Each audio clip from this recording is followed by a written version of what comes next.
projet perso ou professionnel, quand c'est un gros projet, quand c'est très ambitieux, j'essaie toujours de découper en très petits Ah, problèmes ok. et j'essaie toujours de découper en petites fonctionnalités.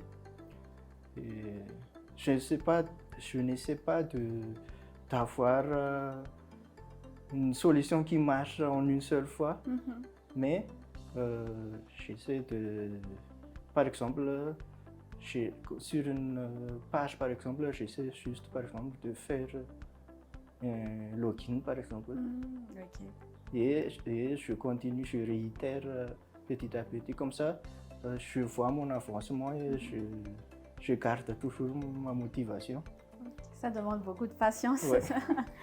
Ok. Ah, c'est très bien. Et la dernière question qu'on va prendre, ça vient de Jessie. Qu'est-ce qui vous a motivé à commencer dans l'open source et comment vous voyez en fait le développement open source à Madagascar? Ce qui m'a motivé, c'est j'ai senti il y avait toujours des problèmes qui reviennent dans mon quotidien. Et je pense j'essaie toujours de ne pas résoudre un problème deux fois. Ah, Donc, c'est très j'essaie bien. à chaque fois que je crée une solution, j'essaie de partager sur GitHub. Comme ça, je peux me revenir sur la solution plus tard. Et comme ça aussi, j'aurai des feedbacks des autres devs sur la façon, sur la solution, sur mon approche. Okay. Et ça pourrait aussi résoudre les problèmes des autres en même temps. Ouais. devs. Et comment tu vois du coup donc l'avenir de l'open source à Madagascar d'après Jessie? C'est pas sur GitHub, il n'y a pas vraiment de. Il y a Lucas. Ok, Lucas oui, il a posé une question tout à l'heure. Ouais. Ok. Il y a Lucas qui est très actif sur GitHub et il a de très bons projets open source. Je l'admire beaucoup aussi. Et je vois que ça commence à se développer. Ouais. Ok, super. Ok, avant de finir donc cet échange que j'apprécie beaucoup, j'aimerais savoir si tu pouvais donner un conseil à toi d'il y a 10 ans. Qu'est-ce que tu en donnerais? Je pense aussi que nos devs juniors peuvent apprendre de ton parcours. Qu'est-ce que tu aimerais te dire d'il y a 10 ans? Il y a 10 ans, j'étais toujours focus sur apprendre sur la théorie. Je me disais que il faut que il faut que je suis très bon en JS, en tel framework, en tel techno, avant de se plonger pratiquement dans un projet réel. Et ça c'est plus tard que j'ai compris que même si on n'a pas une connaissance très avancée sur un sujet, il faut toujours commencer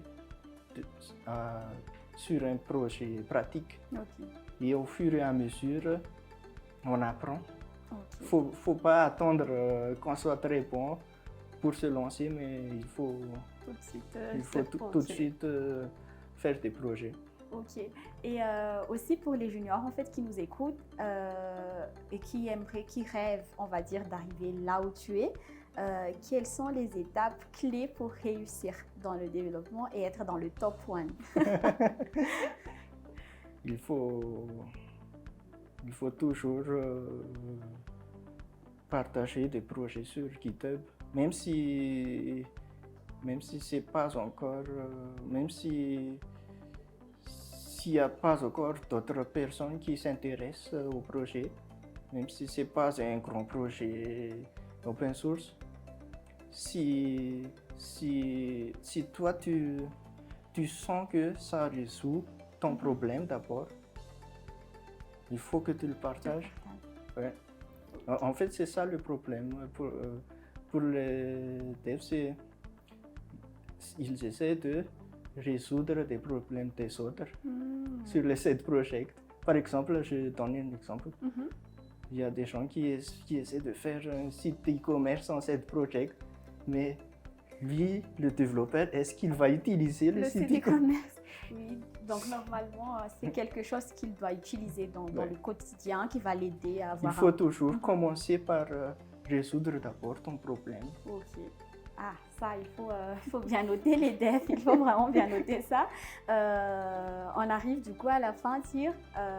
Est-ce que tu as un petit mot de la fin pour nos développeurs? Je ne sais pas aussi pour les entreprises, pour nos auditeurs.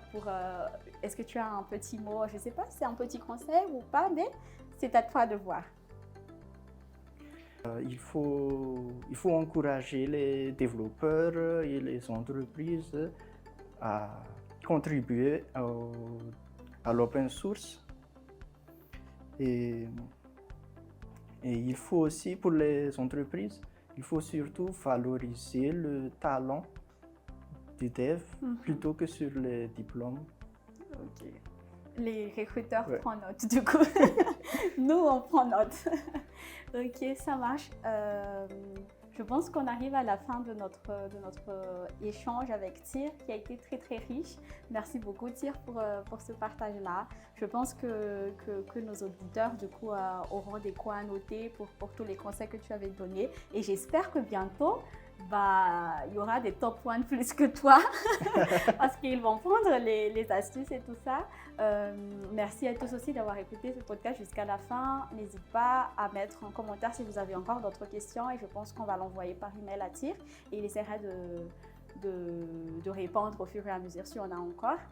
Merci tout le monde, encore merci Tyr et hâte de voir la suite de ton parcours. Merci Myriam.